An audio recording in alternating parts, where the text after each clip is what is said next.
And it seems we're live. Okay, let's wait for everybody to show up. We have about 10 minutes. And we'll start at 8 p.m. Oh, we have 3 people already. Hi, how are you?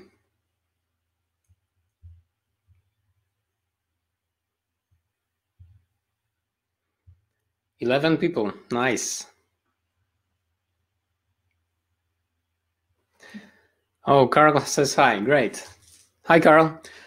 Where are you from? It's a question for everyone.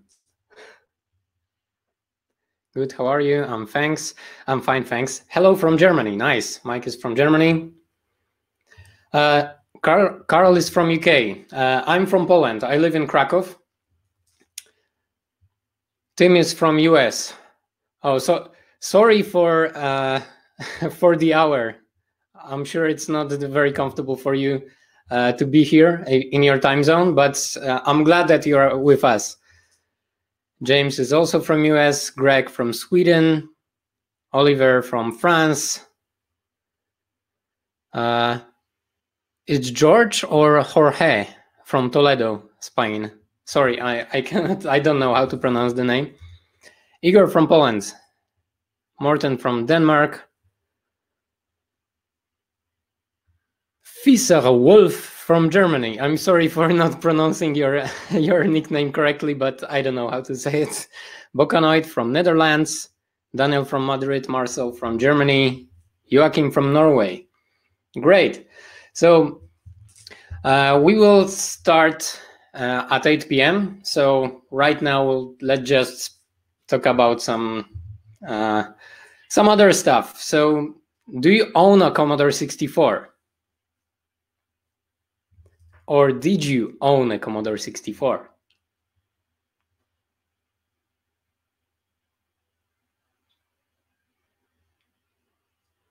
Anyone? Oh, Vitek is from Poland. Hi, Vitek. Quite a few. Yep, 2, Breadbin and C64C. Yeah, I have 2, yep, under my bed. C128. Well, I heard it's twice as good. Oliver owns 3 of them. Okay, so another question. Is there anybody who doesn't own Commodore 64, never owned that, and maybe never heard of Commodore 64 yet?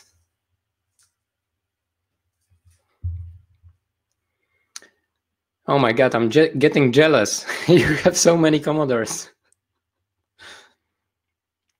I have just one C64C model. It's not the same one that I had as a kid, but it's still a good one. Never not owned one, Carl. Whoa. So that talk will be interesting to you.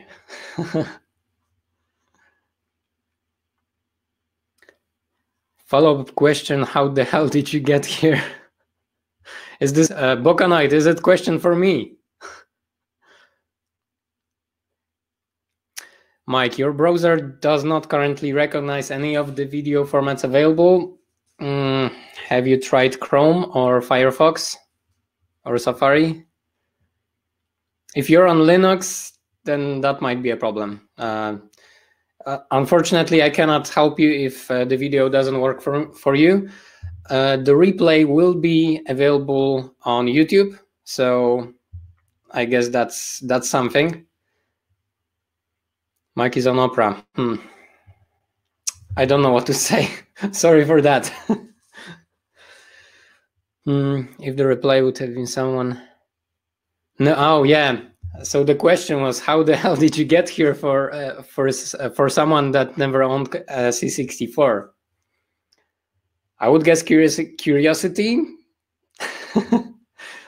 Carl, what's your take on that?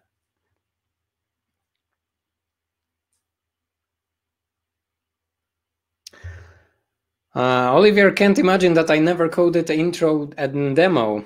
No, I never did that. I only learned how to do separate effects, and I hope to someday combine them in a demo. Hopefully that will be this year, and hopefully I will inspire a lot more people to code their first demo later this year. But that's something for another presentation.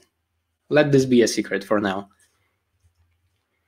Sorry, was grabbing pizza and missed first part of the question. So Carl, somebody asked you, how the hell did you get here if you didn't know the Commodore 64?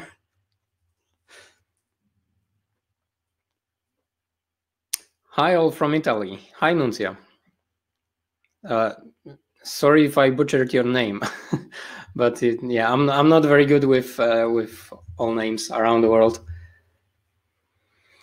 Vitek, maybe on RetroComp in Gdańsk. When is RetroComp, Vitek?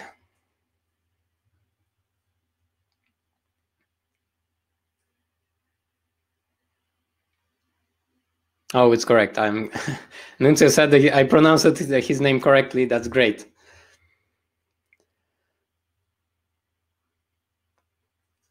Autumn, October mostly. Okay, yeah, that's October. Sounds possible. Hopefully, we'll see. We'll see. Oh, Ibrahim is from Turkey.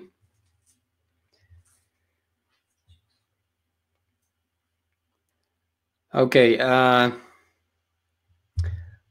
Maybe before everybody shows up, just a couple of words about me.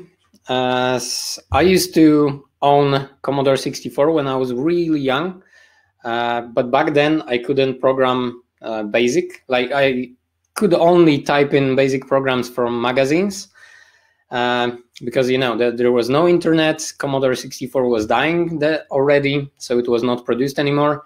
I didn't have any books. So I couldn't learn how to program anything in assembly, and it took me like 20 years or so to finally get around to learn a bit of assembly, and I loved it since I tried. So how did you get into Commodore 64 stuff?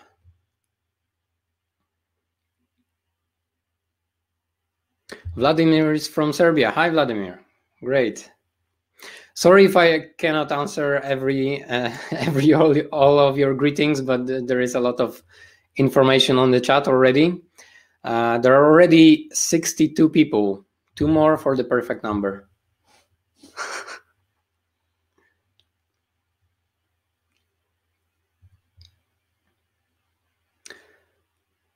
Parents bought us 64 back in 82, 83. Nice.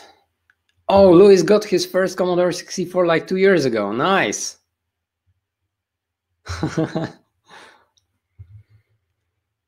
And he's 40. I'm 40. I'm 30. Oh God, I forgot how old I am. 84. That is okay. I'm 33 years old.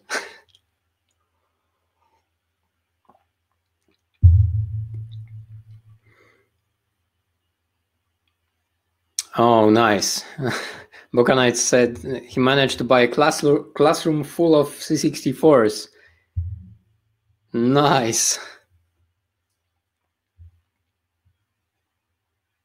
Oh, John got his Commodore 64 in about 1984. That's the year I was born. Nice. Oh, Dennis got back on the C64 bus with the Ultimate 64.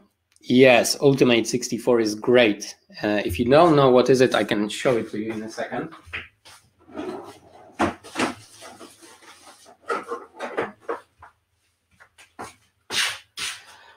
It's this cartridge, and it allows you to connect USB drive into the cartridge. You plug it in onto Commodore 64, and you can load stuff that you created on a PC or download it from the internet. It works great. 64 people in the call now. God damn it. I missed that. It's 67. Nice.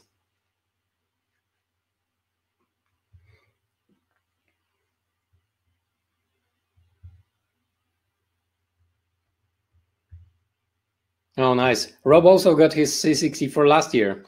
So I got the second Commodore 64 like 4 years ago, because I lost my old one by borrowing it to my friend who then left to USA. Unfortunately. Okay, 8 p.m.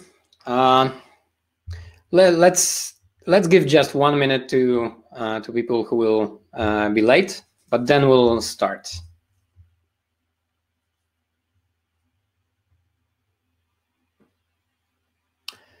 All right. Oliver, just in time. That's true. Anyone already experienced with coding? My skills are rusty since 1996. Oh, Barry, so I think you will get some really nice nostalgic feelings during this talk.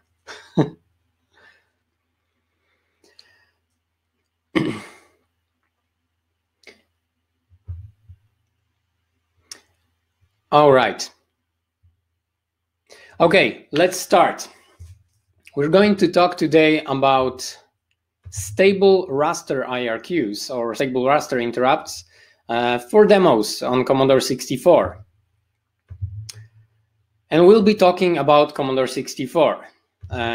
Before the official start of the presentation, I asked if there are people who don't know or don't know what Commodore 64 is.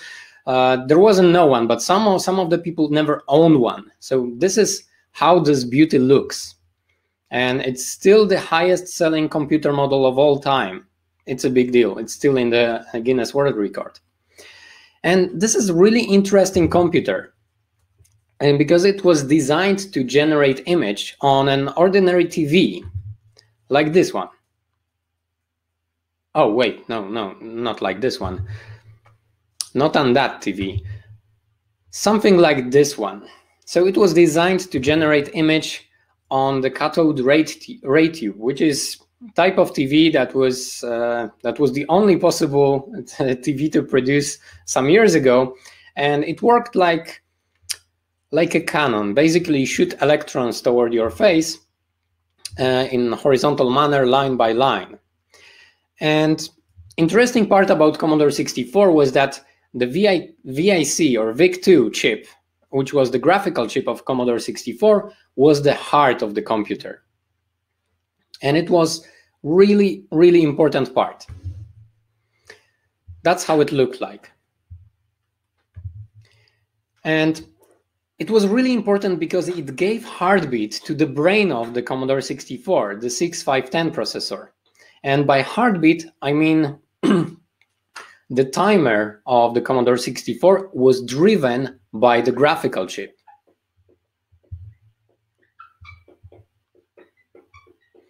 There are some people say that you can't see anything.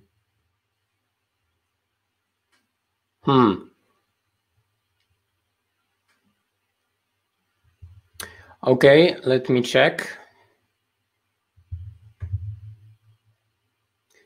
Do you see anything right now?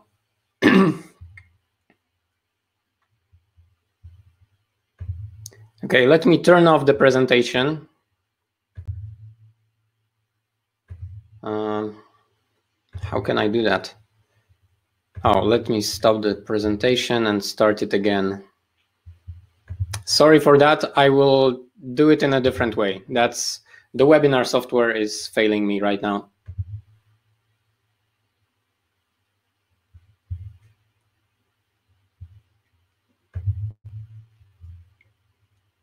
Okay, do you see it right now?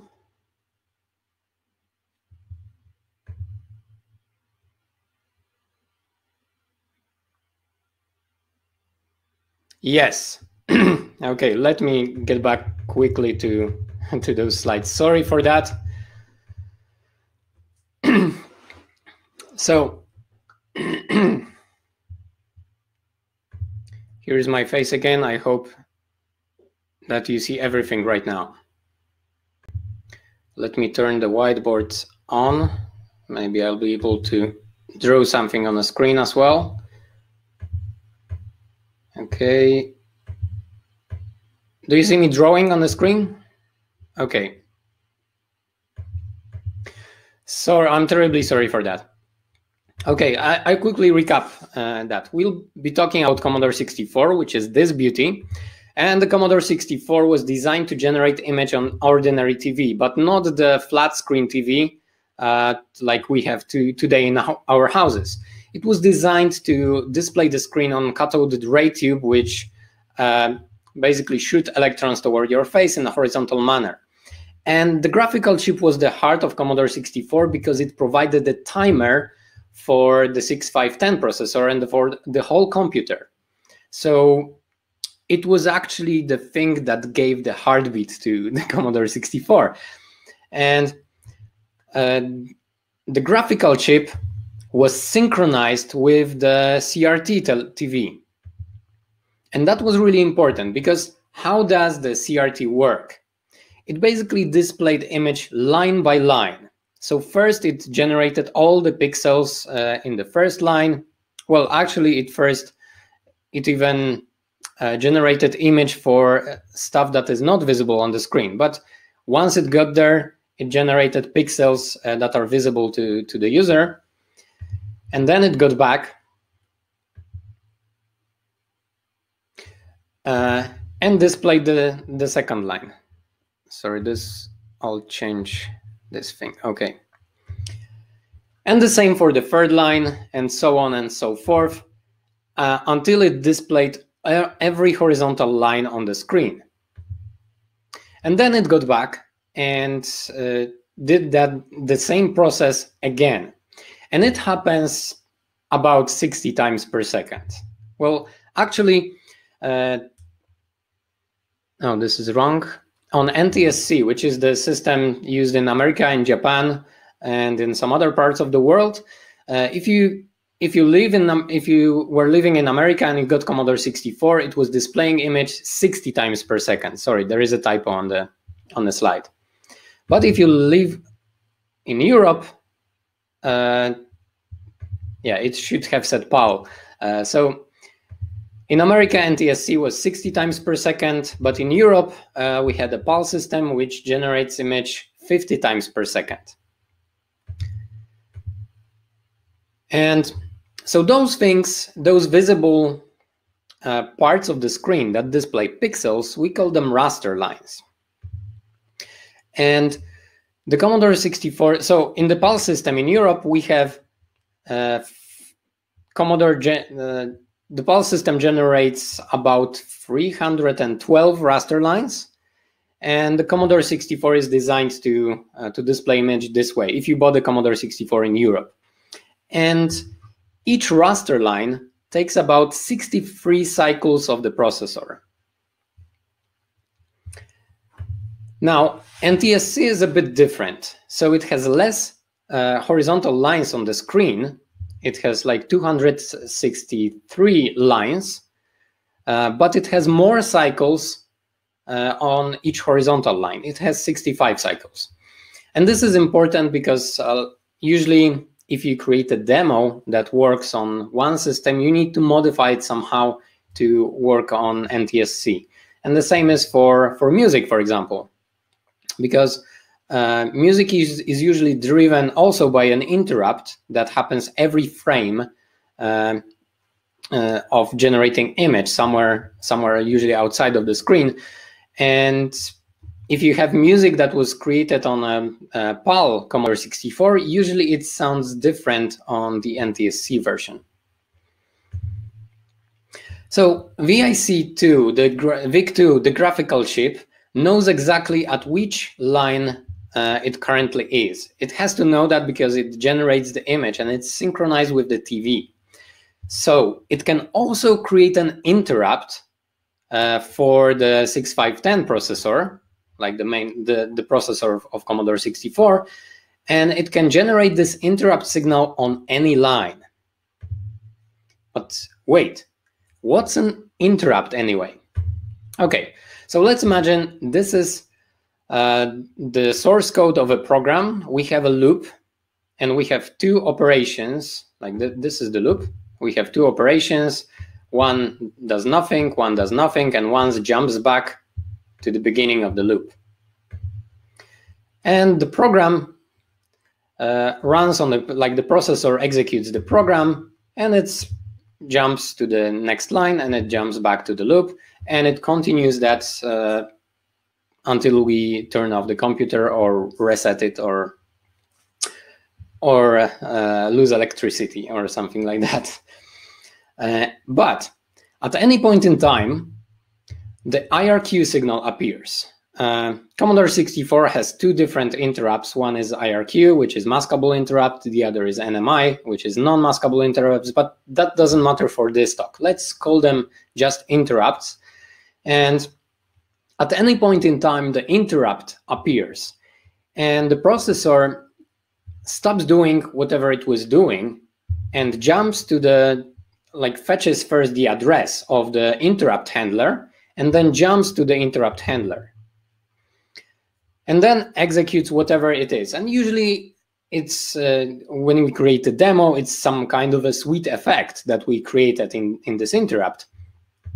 But then it needs to acknowledge the interrupt, which is a signal to the Commodore 64 that the interrupt has been handled. And that's important, because otherwise it would be, when we return from the interrupt, it would jump into interrupt immediately. Or almost immediately, depending on the source of the interrupt. So then we return from the interrupt, which is the special instruction in the assembly.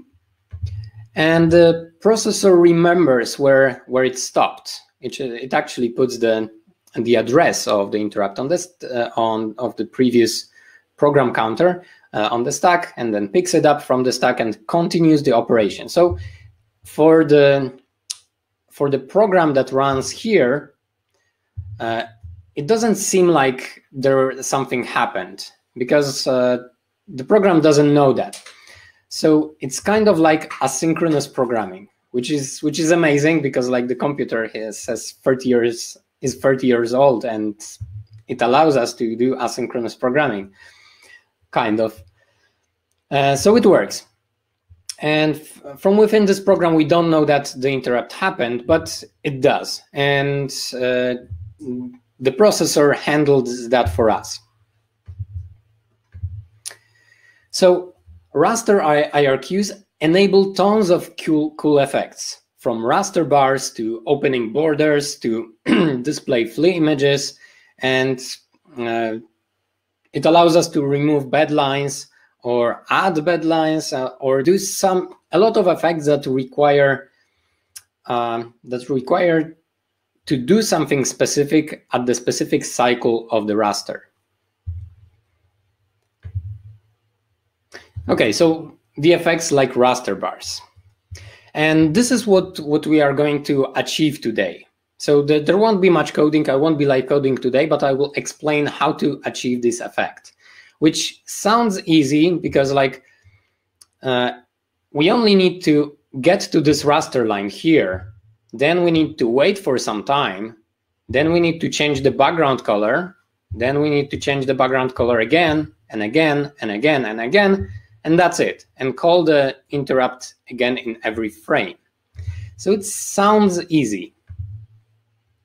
And in theory it's easy, because we need to like request the IRQ at the specific line, wait, change the background color, and request the IRQ at the same line again from within the interrupt. But in practice, it is not. Let me share the screen with you and show you what I mean by that. So the good thing about programming Commodore 64 nowadays is that you can use modern tools like Vim, for example, to code. So we can code it on the PC, on Mac, and we have cross-platform tools, cross-platform compilers, emulators that work fantastically, debuggers, which are awesome. So I can show you what happens if I try to execute this code. So do you see the code on the screen, or should I enlarge it?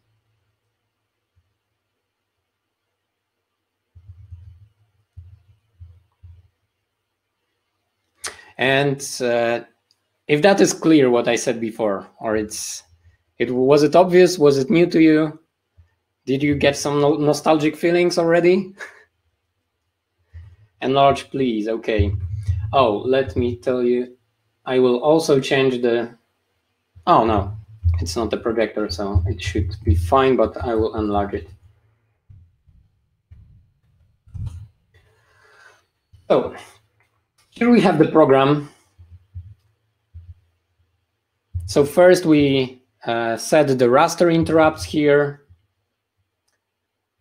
First we need to turn off the timer interrupts, then we need to enable raster interrupts. Here I have a macro that is helpful to set the raster interrupt for the specific line. And here is where I pass the address of the IRQ handler routine to the specific place in the memory where the interrupt handler routine address should be. And here is the main loop, which does nothing at the time. It jumps basically. And here we have like some... Well, we need to store the accumulator. We need to store registers at the beginning of each interrupt handler, because like this is the interrupt handler. But then we have we change the background color. We increment it a couple of times and we decrement it. And after that, we acknowledge the interrupt.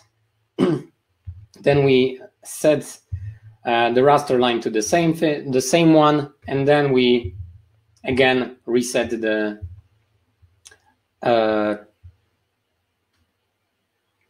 and then again we reset the address of the interrupt handler. And if I compile this and open the emulator, we can see that it's stable, but that's just a coincidence.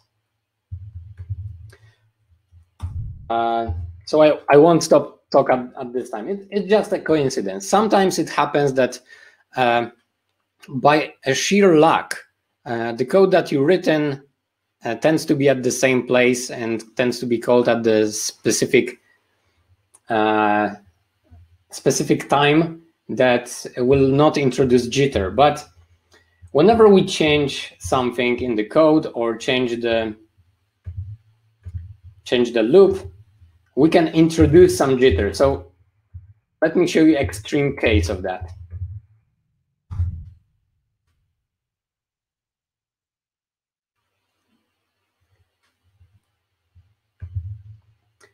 So this is the code that we wanted to achieve, but it jumps back and forth. And right now it jumps back and forth about up to 7 blocks.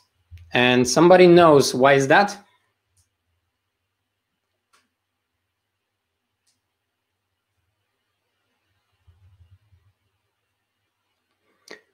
Oh, you don't see the result. Oh, sorry.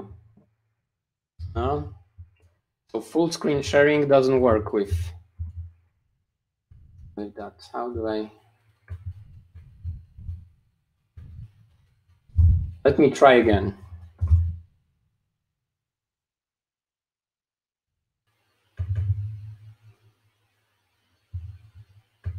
Oh, I know what. Okay, sorry. I only shared one thing. Sorry again. I need to share entire screen instead of the window. Yeah, surprisingly it was not Vim's fault. Like Greg said. Yeah, so this is the output of the program. So you probably can see, I don't know if the streaming works perfectly, but you should see the jittering. So the raster bars jumps back and forth. And does anybody know why?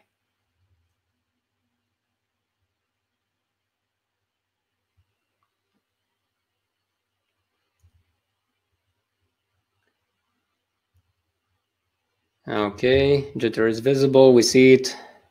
No.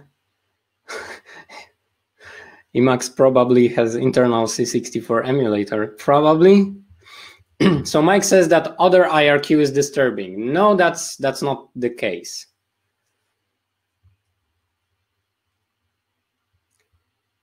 It's unstable NMIs. No, that's not the case. We can have stable rasters with IRQs. You have more stuff in the main loop.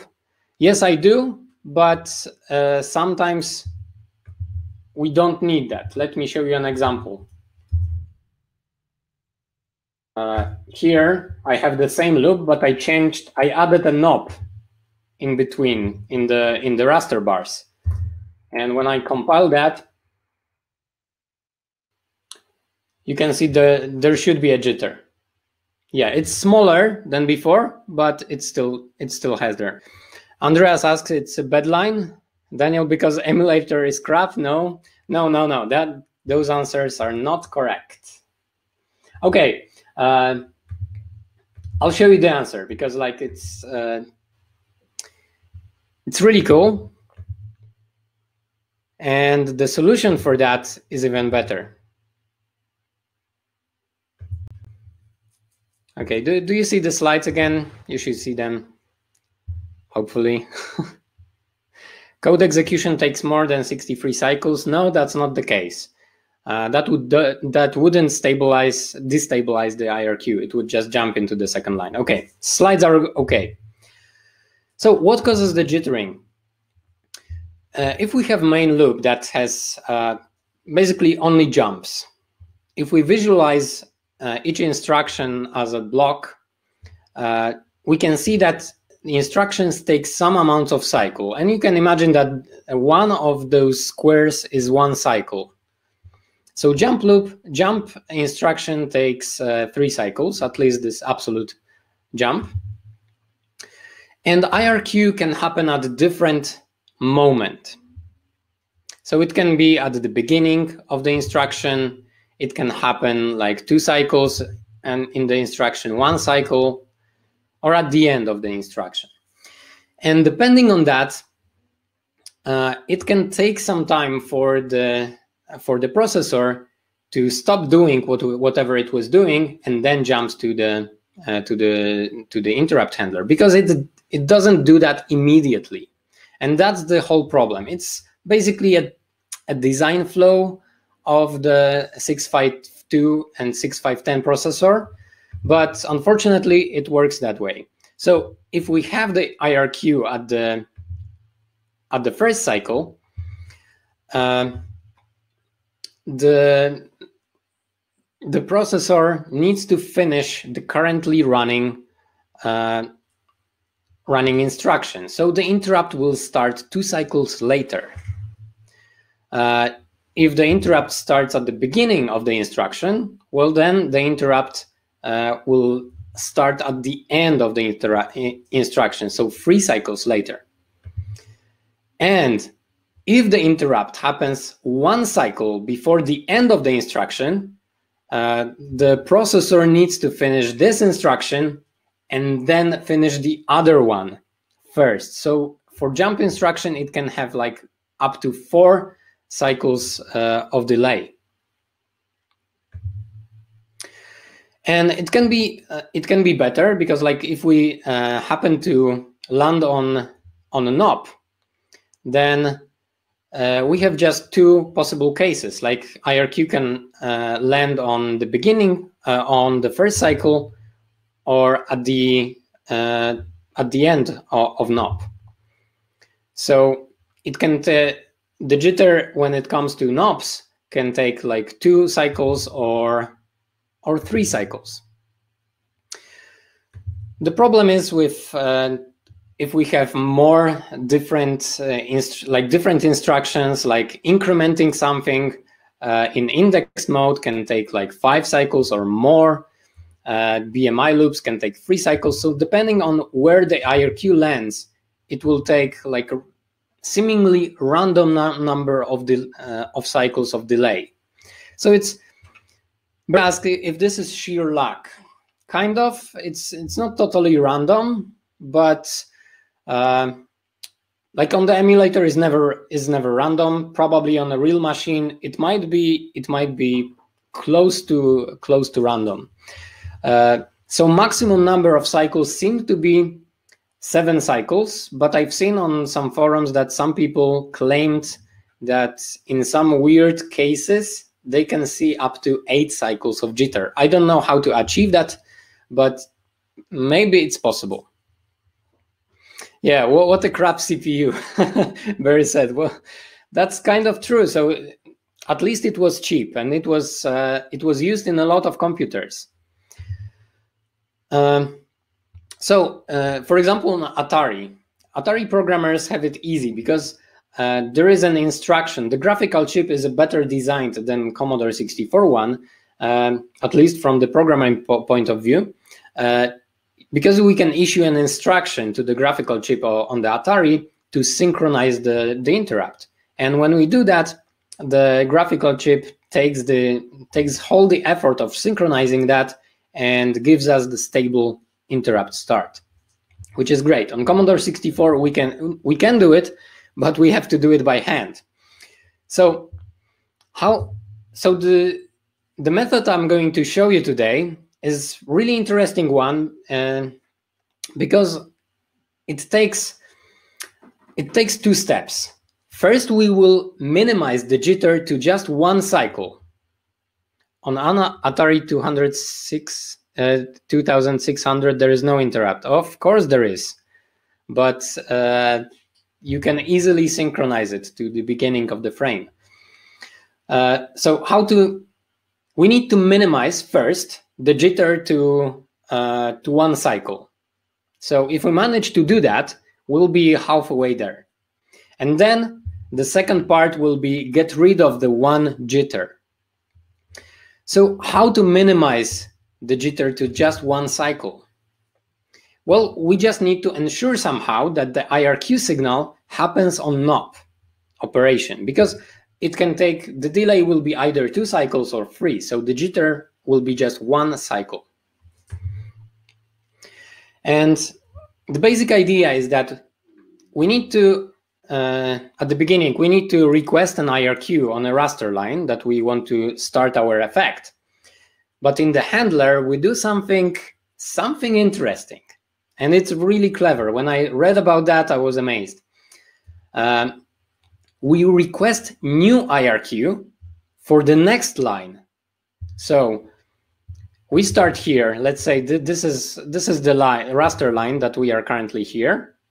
And then we request the interrupt to start here. So let's say our CPU is at this place, right? And here we request the next interrupt. And we still have some time to do something until the interrupt executes. And the thing is, we don't exit from this interrupt. We don't exit here. We don't exit to the main loop. Instead, we will add NOP, NOP, NOP, NOP, NOP until we get to the next line. So we can add a lot of NOPs, like 40 NOPs. 27 should be enough or something like that. But if we add 40 NOPs, somewhere here, the interrupt will trigger, and the second interrupt will have at most 1 jitter. And this is great. So let me show you how it works in the code. I'll share entire screen. I won't do the same mistake as before. Okay, so here I have the same code, couple of steps later. Let me clear that drawing. So it starts the same, but here in IRQ1, the first IRQ, we set the new interrupt handler, and then we request the new interrupt to happen at the next line. And then we wait. This macro just inserts a lot of NOPs into the code. Then we just wait until the next line happens. And here we are guaranteed to have 1 cycle of jitter maximum. So this thing will be a bit more stable, well, a lot more stable than the first one. It won't be stable 100%, but it will be a step in good direction. Let me show that for you. And that's it. If you can see here we have just one cycle of jitter.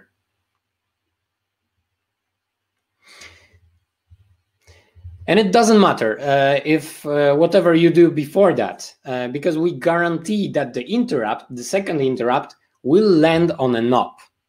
So nothing else can happen at that time. So the interrupt will have just one cycle of a jitter. Yes, knob is an empty operation. It takes 2 cycles and it does nothing at all. It just wastes time. Mike, is he saying knobs? No, I'm saying knobs. Okay, is that clear to you? Or should I explain something a bit more?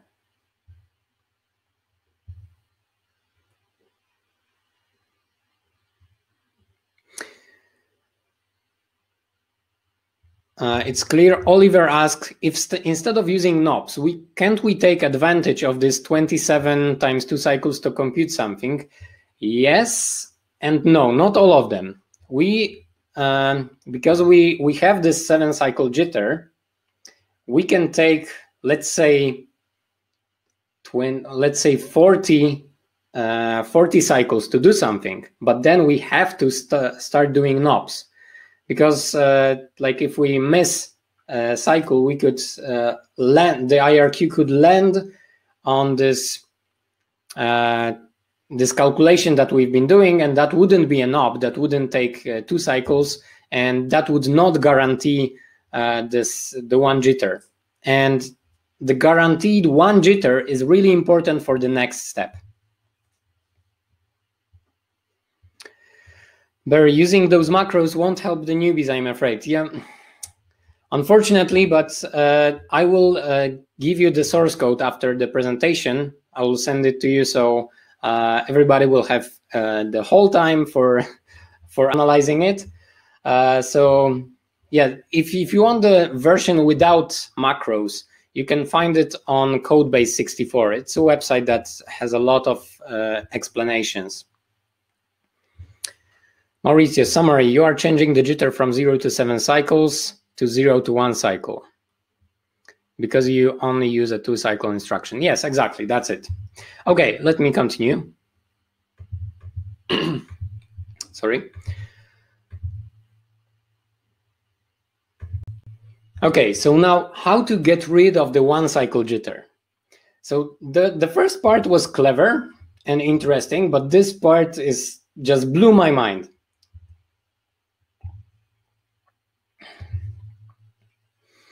We will use the BEQ trick. BEQ is a branching instruction. It's kind of an if statement. It branches when comparison was equal, and it goes to the next line if the comparison was not equal. So it works like that. Let's say we compare the color of the border with color of the background, which are those 2 magical numbers that contain this information in the memory. So we check. So first we load the value of one value to the accumulator, then we compare it with some different value, and if those values are the same, we jump to this part of the code and we can do something here. And if they are not the same, we will just continue to this part of the code. Is it clear? Because it will be important to understand it.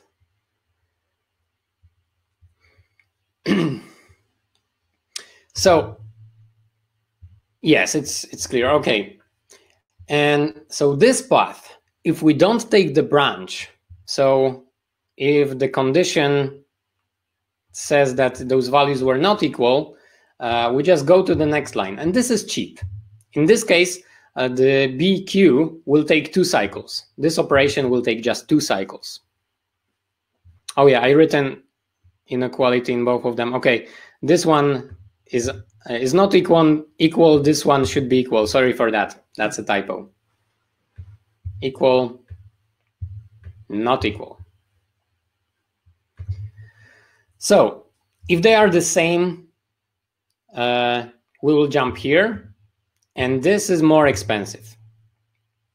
So if we take the jump, it will take 3 cycles to execute this BEQ operation. But if we don't take the jump, it will take 2 cycles.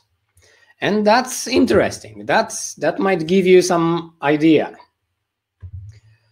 What if we do something like this? What happens? Why does the code make any sense? What happens? Because like it's weird. We have an if statement that does nothing. It always lands on the same line. So if the condition is true, it goes here. If the condition is false, it also goes here. So what gives? So that's the trick. We land here 1 cycle later if those things were equal. In this case, they are colors. But what happens here? If we take the current raster line number, which is available to us through some magical place in the memory, and compare it again with the same value, what we have here, we landed here 1 cycle later if we are still on the same raster line. That's interesting. So that could be the solution for getting rid of that 1 cycle. But all we need right now is the proper timing. So this is how it works exactly. So let's say like this is the new raster line. The pointer here shows the raster line. And this is the code that the CPU is currently running on. So we are comparing the raster line currently. The CPU is executing this code. And let's say the new raster line, let's say the new raster line happens at this cycle, or it happens at this cycle. If we manage to move our code to the specific position when this thing happens, then we are good to go, because if the new raster line happens at the end of the comparison function here, after it just finished comparing, because comparison happens at this cycle. So if the new raster line happens here, then the comparison tells we are at the same raster line. So here we compared it, and we have the same raster line. So now BEQ that we'll execute next will take 3 cycles. But if the new raster line is here, then the comparison will happen here. And here we loaded the previous value. So the accumulator has like a raster line, let's say 34. And then we compare it with the raster line, which changed here. So it's 35. And if we compare it, then the next BEQ instruction will take just 2 cycles. And that's it. That's the trick. So the problem is to find the correct place. And back then, it was pretty hard because you couldn't see what's happening, and you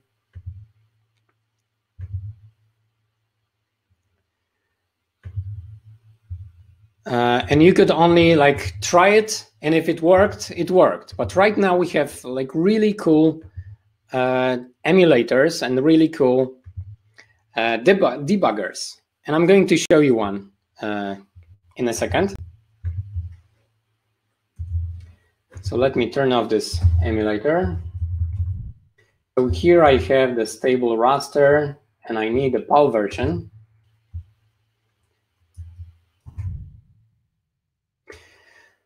And on device emulator, it works like that. We have a stable raster. It's not centered, but it's stopped jittering. So we can add some knobs or some delay to the application, and we have this center. Okay, Daniel. Daniel says you're lost. Well, so what happened? Should I get back to it?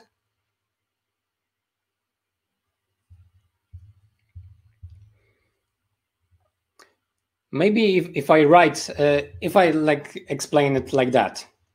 So here we have first IRQ on this line. Then we schedule the new IRQ, and here we have like 7 cycles jitter, right?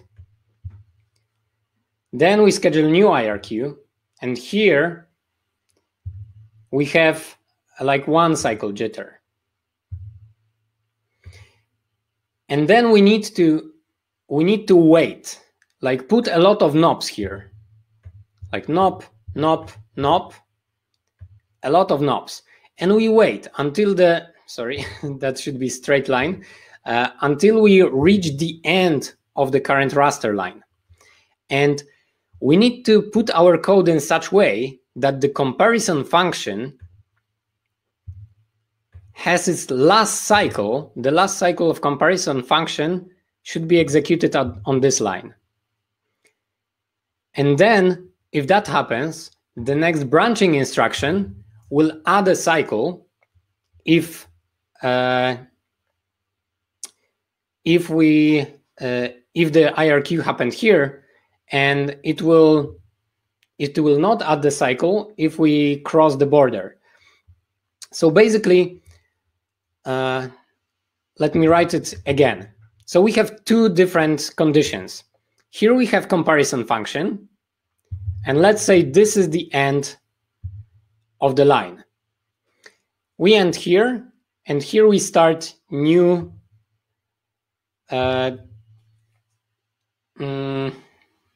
new line. And because the comparison line happened here, the BEQ started at the cycle 0, right? I can draw like that. Let's say this is 0. So here we have comparison function. It compared the raster line, and here we have BEQ instruction. It starts from the beginning of this line. And here we have the second case. We have three cycles of the comparison instruction. Here we have 1 cycle of the comparison instruction, and here we have BEQ instruction. So in this case, because the comparison checks the same line with the same line, the BEQ takes 3 cycles. Here, the comparison happens at this moment, and it compares the next line with the previous line, so BEQ has 2 cycles. But in the first case, the BEQ starts at the cycle 0. In the second case, BEQ starts at the cycle 1. So here we start with 0 and have 3 cycles. Here we start with 1 and have 2 cycles. So at this point, after that, we have stable raster in both of those cases. We are always at the same cycle. So how do you time the LDA to be at the end of the raster line? Doesn't that require already timed program? Well, you could count that. You know where the interrupt starts, and you have 7 cycle jitter. You then have the next interrupt. You have 1 cycle jitter. So you know basically more or less where you are at the current raster line. And then you need to execute some code, but you need to count those cycles either by hand or use a really cool tool that we have right now, C64 Debugger. If you haven't seen that, prepare to have your mind blown. It has embedded Vice in itself, but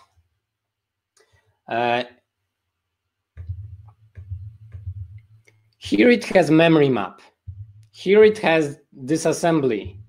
Here it has like the hexadecimal view of the memory map. You have different views. Let's say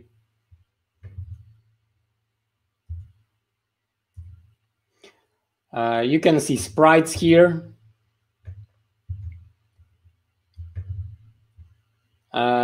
Here is the memory here is the memory map for the disk drive. Here is the debug view for sprites, for the SID chip. So it's basically an amazing tool. But you can use it to, instead of counting cycles manually, if I run the same program again in this emulator, we can see that it runs about here. So I can make a breakpoint at this point, and I can add a crosshair that shows me where the raster position actually is on the computer, and I can cycle through it, either either per each instruction or per one cycle. So I can go to the end of the line. So basically, right now we can see that we have this NOP executed here. And then look at what happens next. So here we landed at the next line, interrupt, the second interrupt has been called. And we start the second interrupt.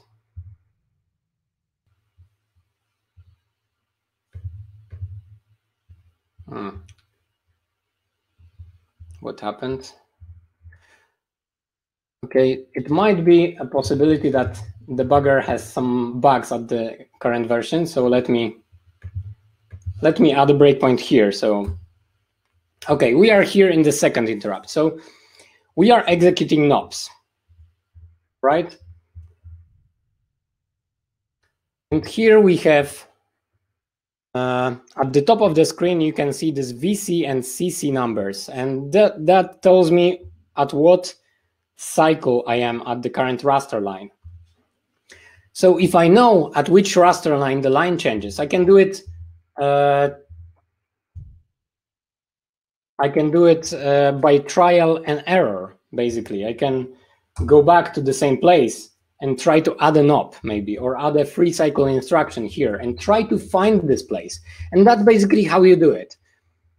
So you find this place where this the third cycle of the CMP instruction has to be. So in this case, it's here. So it compares against the same line. And the BEQ starts here, and it will take 3 cycles. So if you see the VC, yeah, jump to 3. So that's basically how it works. And that's the basic idea. So did you like it already? Did you learn something new?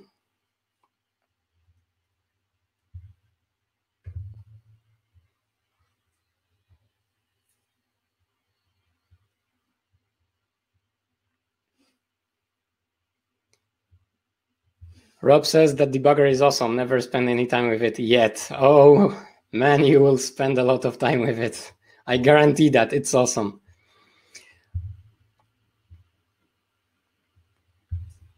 Okay, the man who invented the debugger, his nickname is Slajerek. He lives in Białystok in Poland, and you can meet him at some parties. He's a really awesome guy and created this awesome tool. But first, before we jump into Q&A session, I have a question to you. Would you would like to learn a bit more about programming Commodore 64?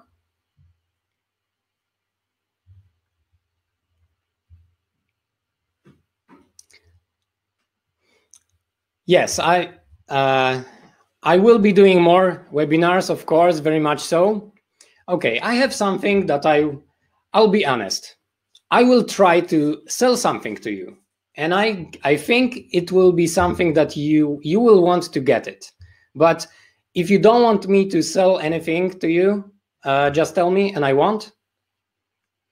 But if you do, tell me yes. Yes, sure, awesome. Yeah, already bought your 64 bytes. God damn it, you told the surprise. Just do it, take my money. Okay, All right, I'll do it. So let me give you the pitch, and then we'll start the Q&A session.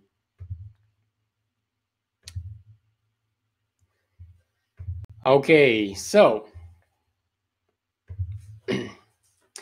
did you ever wanted to create a game for Commodore 64? That's a serious question. You can answer on the chat.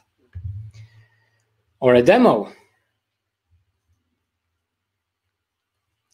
Anybody wanted to create a game or a demo? Had a childhood dream? It's my goal. Garrett, no. Okay, Garrett, sorry. But you might also like this. Yes, I already did demo. Yes, great. That's fine. But, you know, there's never enough time, right? We have our families, we have our jobs, and, you know, going through those books, those 20 old year books, like a toolkit, kernel, or what is that? Mapping the Commodore 64. You know how much time it takes? I can tell you a lot of time. I spend a lot of time doing this stuff, and I can tell you it takes a lot of time. So there's never enough time. So imagine that you could move toward creating the game in small steps. Like 5 minutes here, 10 minutes there. That's impossible, right? But if that would be possible, wouldn't that be okay to learn something new every day? And in those 5 minutes or 10 minutes, you could slowly create it step by step, or just learn something new and code it again. And instead of postponing your childhood dream of creating this game or a demo for never, you could just create it at some point in the future. So I can introduce you to something I created a couple of years ago, and I still work on that. It's 64 bytes. It's bite-sized video tutorials on programming Commodore 64. It's basically video lessons that tell you quite a lot of stuff about programming Commodore 64. It's 105 episodes. And for example, the thing that I talked today for about an hour, I cover this in 2 videos, and it takes like 10 minutes. So basically all of those videos are really condensed, and they go straight to the meat. So there is no bullshit there. I talk quite fast. So in those videos, and if you watch them, if you watch one video, you learn one thing. So in this video, for example, you will learn the first part of the method of raster stabilization. In the second part, you will learn the second part, so removing the jitter. And I go into much more detail than I've been doing that in this talk. And then there are 2 more videos about optimization of this technique and different pitfalls that you can have in raster interrupts and stabilizing them. I have episodes about scrolling text, horizontal, vertical software scrolling, hardware scrolling, character graphical modes, bitmap graphical modes, sprites, displaying more than 8 sprites on the screen, opening borders, top, left, right, bottom, all of them, displaying sprites on the border, playing SID music, splitting the screen. So quite a lot of that. So you have 105 episodes. I'd say they are priceless. I don't know how do you value your time, but do you know how much time you would spend on verting through those pages? Quite a lot of them. I would say it's like $300 for all of them. That's the total value of videos, but that's not all. You also get like 230 pages of transcript in total. So if you don't want to watch the video and you just want to read it, you can. So the total value of that is like $450, and you have 300 coding exercises, which is like $500 more. Oh, did I mention source code? Oh, I forgot to put it on the slide. Okay, you get that for free. And you get access to Facebook group to get help, which is priceless, in my opinion. So you get total value of that stuff. It's like $500. And they are free ways to use them. Basically, you could just satisfy your curiosity. And a lot of people want just that. So you just turn on the video, like you watch Netflix, and you watch 5 minutes of something, and the video is like how to open the border. You watch the video and bam, you know how to do it, which is great. If you want to follow along and you want to learn how to do it and code it yourself, then you need a bit more effort. And then you need to go through this transcript. You probably should slow down video, pause it, and follow along. But if you are like really advanced, or you coded that like 30 years ago, or you're like me, you don't want to remember like every stuff that you need to do to open the border, you use it as a reminder. And I use those videos for a reminder for myself on how to stabilize the stuff, because I don't remember that. I just rewatch my videos, I copy the code from the episode, and I just know it in just 5 minutes. So you can get all of that for like $500, but if you get them separately, if you buy separate episodes, you just need to pay like $420. But that's not all. Like I like you. I can give them to you for like $240 if you buy them in seasons, because I package them together in thematic bundles called seasons and sell them for like $20. And then you get the price for all of them, like $240. But you know, if you get them today with the coupon code StableRaster, you can get them for like $144 for all of them, which is like, it gives you 40% off on this price. And I don't know how much percent of the actual value of that, but it's quite a lot. So if you go to 64bytes.com, the easiest way to get them is to click on seasons and pick one or two or maybe more of them. Just add it to a cart. Don't add it twice to the cart like I did before. And you can add more of them and they will get added here. When you're paying, make sure to add a stable raster coupon code, and the price should be lowered for you. Stable raster? Did I make a typo? No. Yes, okay. It's $73, and with stable raster is more. So we can grab one or two seasons. If you want to learn, for example, just about raster stabilization and opening borders, there's season 10. Season 9 tells you about debugging, how to debugger works, how to combine sounds, like how to program SID chip. Season 8 tells you about sprites and how to play music, and so on. If you want to watch, just focus on one thing, you can also get just a single episode. For example, if you want to learn how to create a basic program in assembly, then you can just add this one to the cart, and with paying, make sure to also use the stable raster code, and instead for like $4, you will get it for $2. But I only suggest it if you want to get one or two videos. If you want to get all of them, I suggest to grab them all with seasons. And if you're not sure if that's for you, you can find some of the free episodes here. So for example, this one is about using the sprite path for creating sprites. This one is about defining high resolution sprites. This one is about joystick handling, which is really useful for games. This one is interesting because it's about test-driven development. So there is a lot of episodes to choose from, and I won't bore you with details. If you want this, you should get it. If not, then let's just jump into the question and answers. Oh, I didn't share the screen. Sorry, that was a mistake.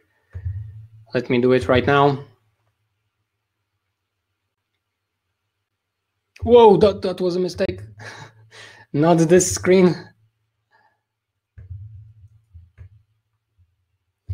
Okay, let me show you again for those people for everybody who didn't see my screen yet.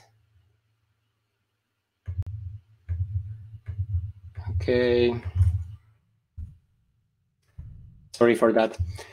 So if you want to grab all episodes, I suggest adding one or more. Oh God, I still did it wrong. Sorry for that. Now, if you want to get all of seasons, I suggest going to 64bytes.com, click on seasons, and then just add one or more seasons, which are bundles of 9 episodes, to the cart. Daniel asked if discount code is just for today. Yes, discount code is just for today. So if you want to get this season and the second one, you can add both of them. They will be added to the cart. And while paying, make sure to put in stable raster. Stable raster. So that's it. And just like I said before, sorry for saying this again, but I haven't been sharing the screen. If you want to get separate episodes, go to 64bytes.com, click on the episodes link, and grab just one episode or two if you are interested in specific topic. Okay, I won't bore you with that. You know how to use the computer. Let me answer your questions. Philip, how about stable raster episodes 1 and 2 for free for the webinar participants? That's an interesting idea. Okay, you convinced me.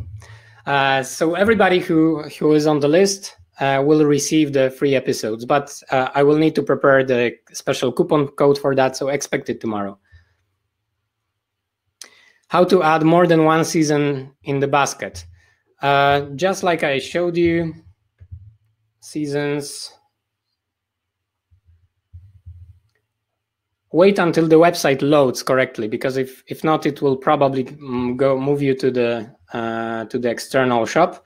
But if it loaded, clicking on this button will clicking on this button here will add it here. And you can add many seasons if you want, and that's it.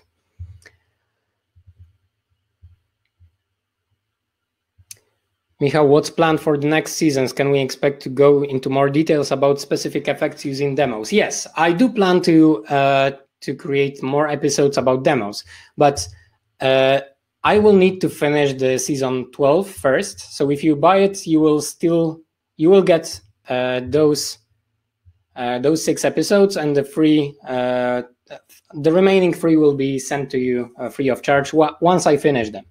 And the topic of this season is basic. Back to basics. So I already covered the memory layout, how to code basic in assembly, how to save and verify basic programs, how to load them. And I want to continue with that topic. So 3 more episodes will be about basic, but I want to make them interesting. So I don't want to share this, spoil the surprise, but they should be pretty high level and pretty interesting. But yes, I do plan to cover more advanced effects that can be used in demos soon, probably right after the season 12. I will probably ask everybody what is the best topic that you want to have covered. So if you subscribe to my newsletter, I will definitely send a question like that, and if you answer that, you will have a say into what will be next. When did I start code for C64? I'm sorry, I cannot pronounce your name. Iglobelam. Sorry.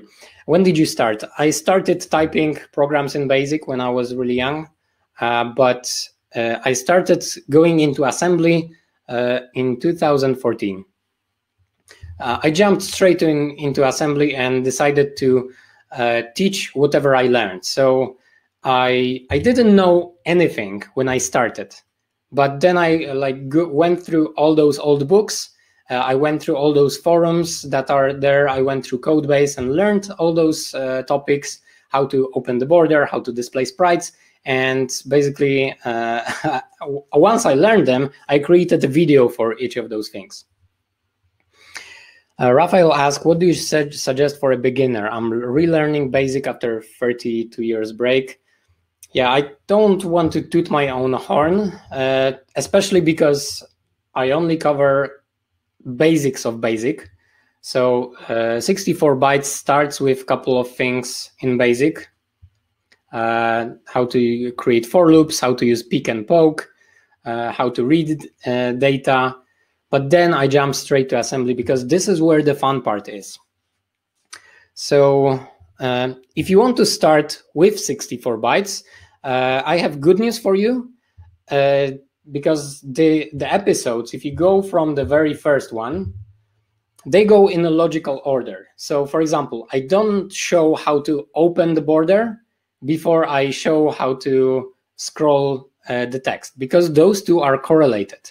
And I don't show how to display 64 sprites before I show how to display 8 of them. So if you go from the very beginning, you should be able to learn something. I'm not sure if I can recommend it as a really in-depth tutorial. It is really in-depth, but it's pretty intense. I know a lot of people who learned to program Commodore 64 from 64 bytes. Other than that, there is only old books, browsing through the internet, and so on. I can tell you right now, I plan to do something interesting this year. So if you want to create a demo from scratch, there will be something that is a bit more focused on creating demo from scratch than 64 bytes currently is. But I won't say anything else right now, but expect something in a couple of months. Okay, let me see the other questions.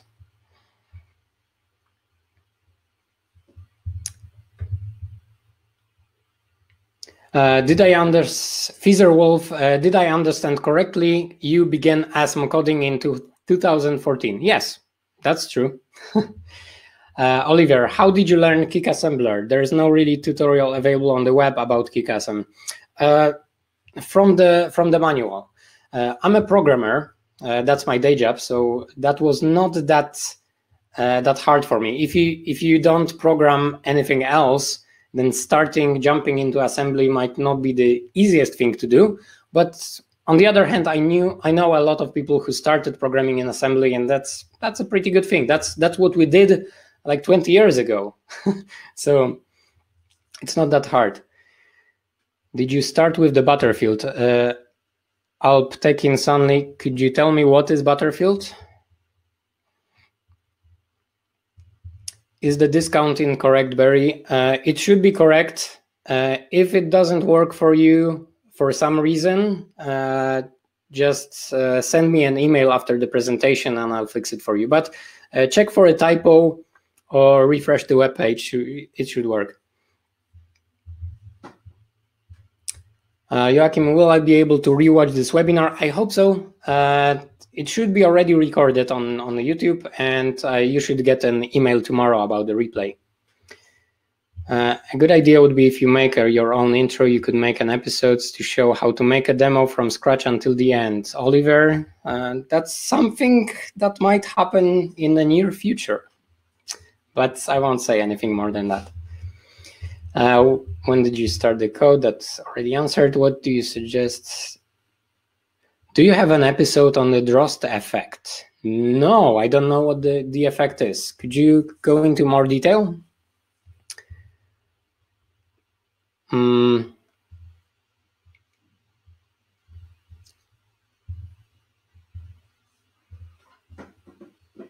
Okay, are you thinking of doing more webinars? Rob asks. I really appreciated this. Yes, I would love to. I really like giving presentations, and this is my second webinar, the first one about Commodore 64, and I really like that. The one thing I'm missing is the contact with with you, so I'm glad that you're typing stuff in the chat, because it's great. It's different than giving live presentation, but I will do more webinars about Commodore 64 stuff. Probably about the things that I already covered in 64 bytes. So you can let me know maybe later or maybe in the comments that what is the topic that you would like to have covered. What's the char showing? Okay, the question Digger asks, what the character, the one that I've been showing on the demo? Let me turn the screen sharing back on. So you've seen the char character in the top left corner of the screen, right?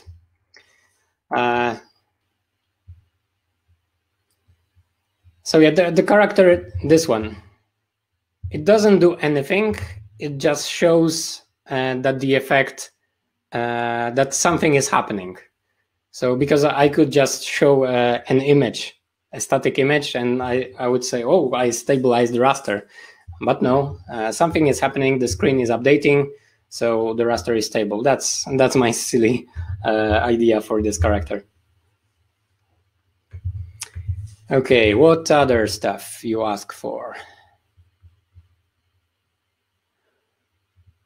Johantos, I finally got it after 40 years. Used it, never understood it. Thanks, man.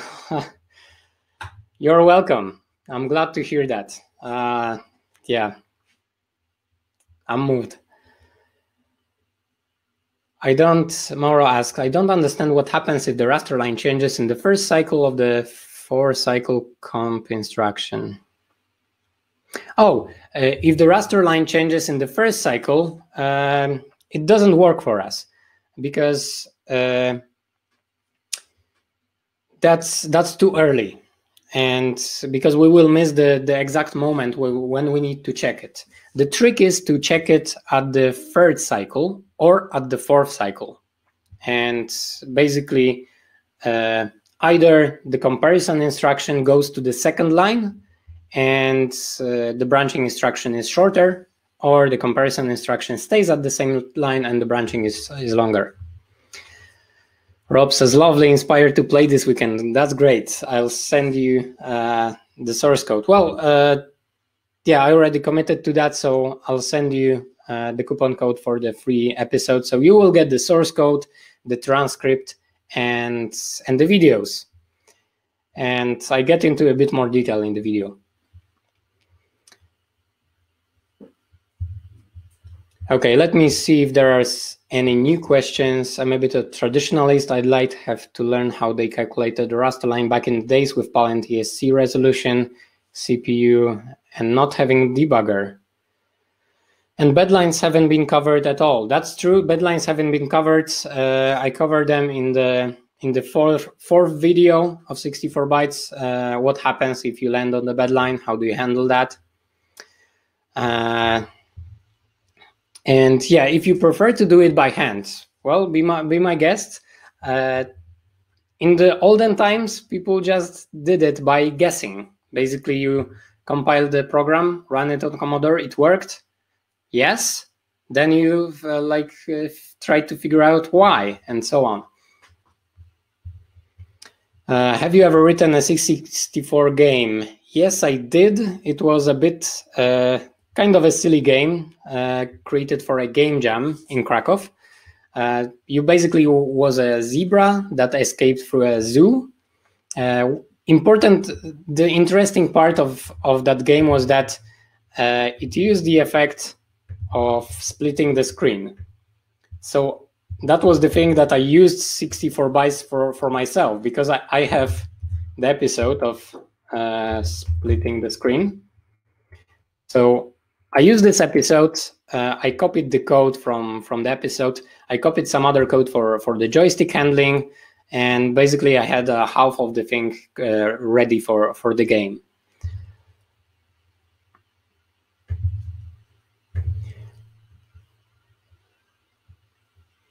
What do you program on your day job? So I used to be a game developer. I was working on. I was one of the people working on. Yeah, I was usually porting games. So I worked on Saints Row 2, for example. I ported it. Oh no, Saints Row 2. I was helping create that game for the PlayStation 3, and I ported. No, sorry, Saints Row 2. I ported from Xbox to PC, and I worked on MotorStorm, which was one of the first games of for PlayStation 3. But right now, later on, I've been doing web applications, first in Rails, which is so awesome. The programming language is great. And right now, I'm mostly focused on front-end development. In JavaScript, I work in React. Do you have any plans for some homebrew kits? Kits or kits? I don't know what you mean. Nice t-shirt. Thanks. You can get this t-shirt, I think, in... I don't... Teespring? No, probably not Teespring. I can give you a link in the email. Okay, I think that's... Oh, so do you have any other questions, maybe unrelated to this talk about programming Commodore 64? Let's say we have time for like 5 questions more, and that's it. Oh, Tomek told the name of the company for the t-shirts. QWERT. Marcus gave a link for the website that has a lot of digitalized books and magazines. Yes, that's a great website. I use it all the time.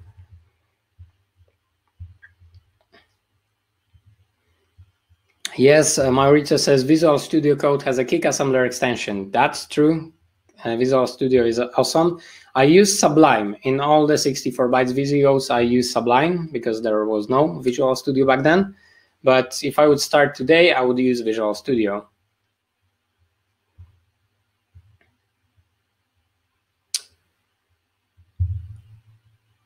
Okay.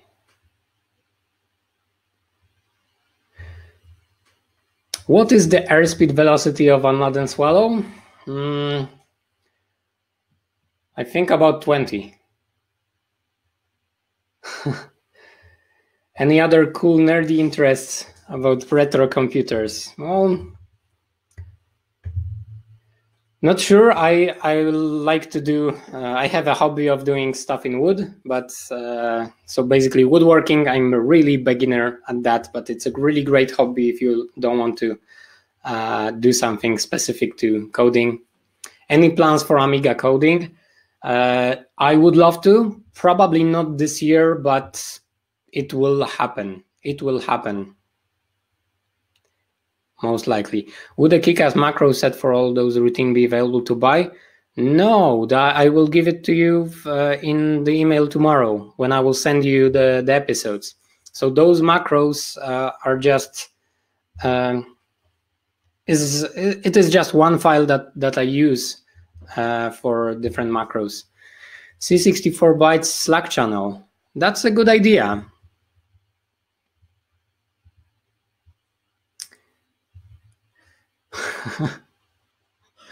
Oh, Oliver, my wife is not my hobby. It's a full-time job and commitment.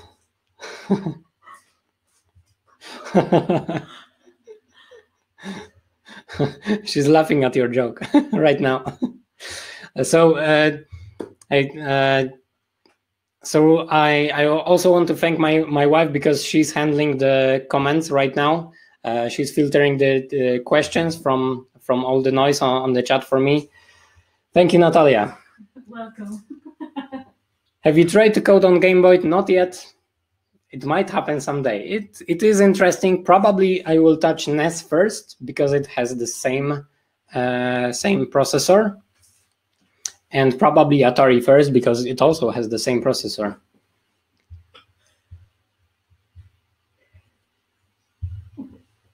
How about programming in C? It's possible, but well, you can do a lot in C, but assembly, it's where it's at on Commodore 64. You can program in C on Amiga, but on Commodore 64 it's possible, but I wouldn't recommend that.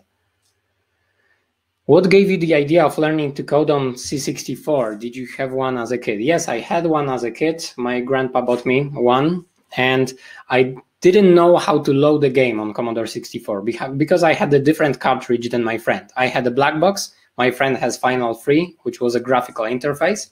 And when I turned on my Commodore 64, I didn't know what to do. So I started learning the manual, and then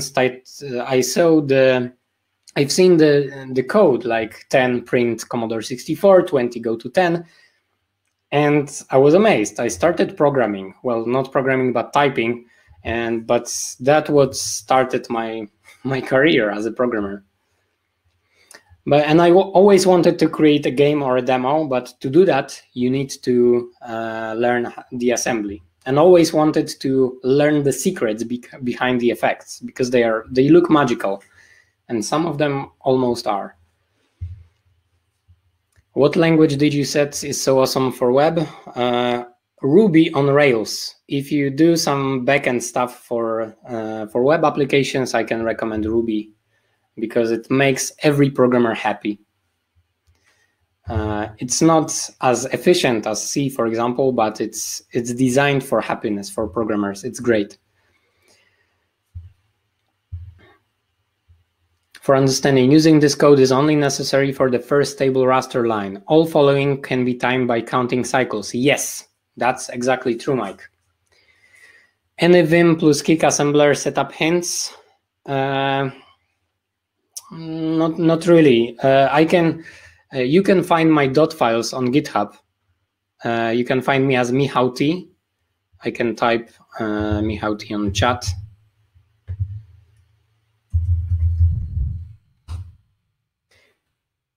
It's Michal T on GitHub and github.com. I have all my dot files there, so if you can find my setup for kick assembler there, then you're good to go.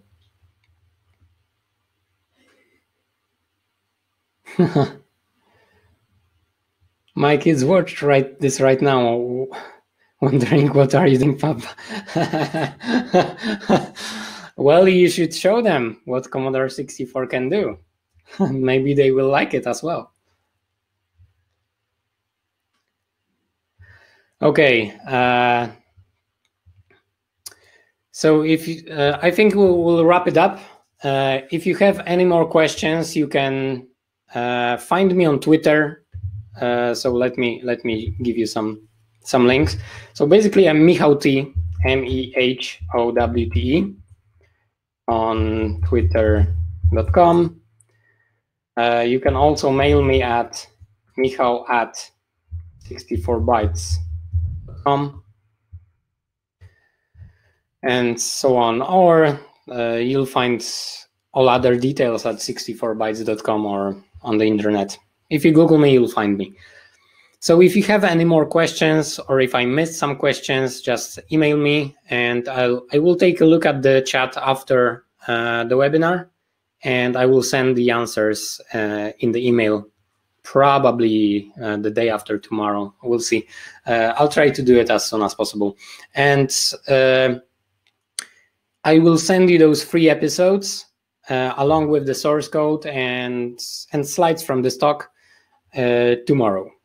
So you can expect that today. So if you still want to grab some episodes from the 64 Bytes website, don't wait too long, because the promotion, the coupon code is only for today, or let's say like 24 hours.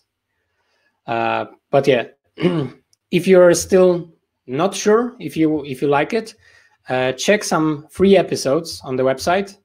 You can find it near the bottom, and see if you like the episodes, if that works for you.